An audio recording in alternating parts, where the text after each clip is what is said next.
As you recently saw, I picked up a fish finder right here, and I'm actually going to be using this puppy for both ice fishing and kayak fishing. In today's video, I want to show exactly how I'm going to rig this thing up. I finally got my transducer and all my mounts ready to go, so today we're going to mount up the battery box as well as the transducer. Let's hop right into it.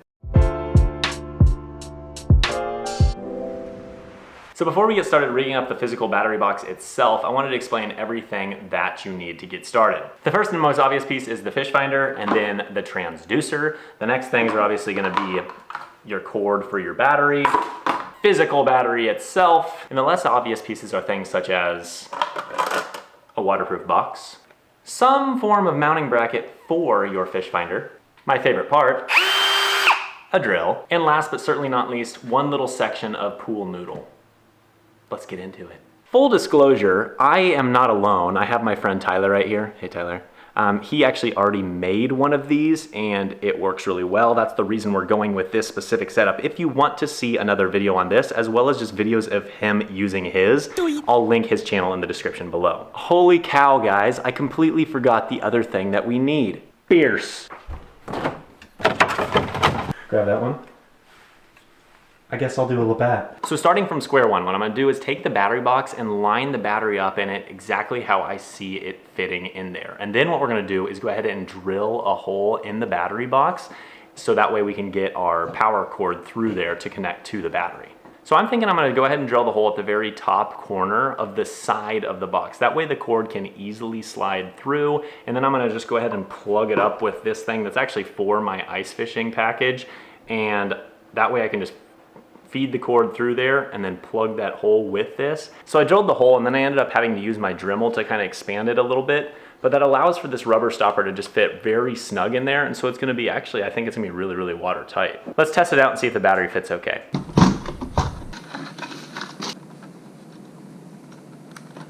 So at first I was a little concerned with the whole rubber stopper thing, and I'm not gonna lie to you, this thing is so watertight, it's gonna work really perfect. So next step is actually just to grab the pool noodle and just to snug things up a little bit. That way the battery isn't just rattling around in the box. The other thing that I'm probably gonna go ahead and pick up is actually some Velcro, and then I'm gonna put it on the bottom side of my kayak to where I can just put the battery box down and it won't shift around in place. I have not picked that up yet, but it will be the last thing that I do.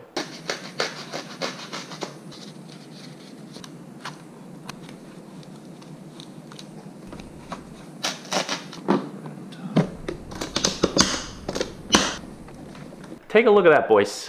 Snug. It's beautiful. I love it. I thought this was going to be a little bit more complex project. No, this is actually really, really easy. Now the next step is rigging up the physical fish finder. Let's go do it.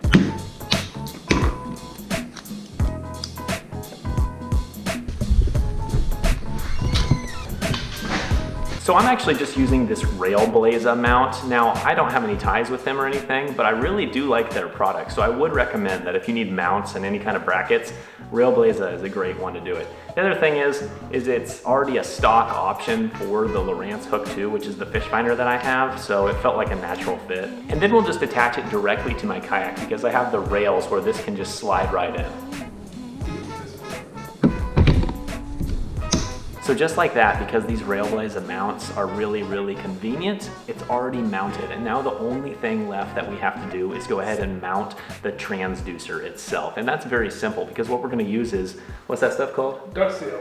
We're gonna use duck seal. Now I know some of you are gonna say, well, there's some disadvantages to duck seal. One, you're probably not gonna get a really good water temperature reading. And then two, you're putting it on the inside of the kayak, so you may not always get the same level of clarity and the same kind of reading as a normal in the water mount. But for me, I don't want an arm extending out of my kayak, and I don't have any form of recessed area on the bottom of my kayak, so I don't wanna damage the transducer. I feel like it's just gonna be so much easier to go ahead and use duck seal. So what is duck seal? I'll show you. So here we have our duck seal, thanks to Tyler. Thanks, Tyler. No problem. And it's just like this squishy goo, and it's just like a putty, basically. Like if you played with clay when you were a kid, that's exactly what it feels like. Essentially what I'm gonna do is just put a little bit of this on the bottom of my transducer, and then it'll fit in the bottom of my kayak, and it'll just kind of stay in place, and it'll still be able to read through the plastic of my kayak. It's gonna give me a pretty good reading. Like I said, there are some disadvantages to using this, but for me, I like easy. I like things to be very simple and I like them to be out of the way,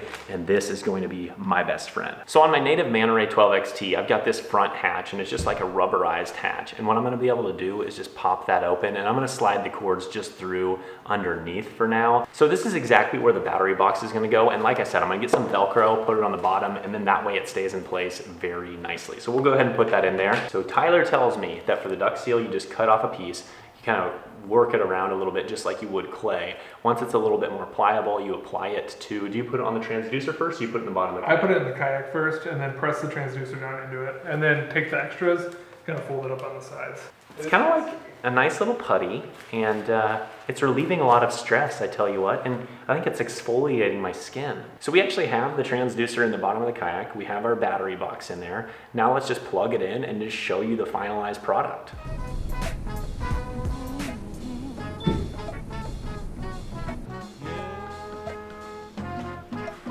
As you can see behind me, we have the fish finder all rigged up. It's rocking, it's rolling, and it is ready to go crush some bass.